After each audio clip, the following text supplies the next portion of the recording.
Welcome to my 5th tutorial in this short video series about teacher creativity.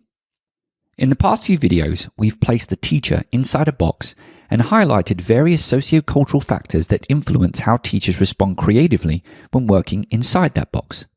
Now, to conclude this section, I want to emphasize that no matter what you teach, various socio-cultural factors like those we've covered will present challenges within that box.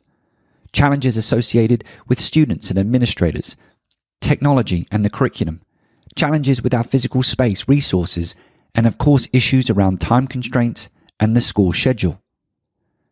But we must also remember that within that box, there are possibilities to address some of these challenges despite those constraints.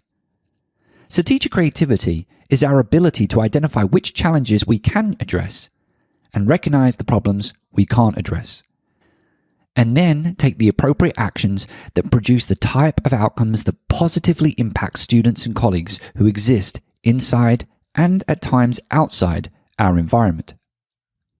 Next up, we'll be looking a little bit more into outcomes.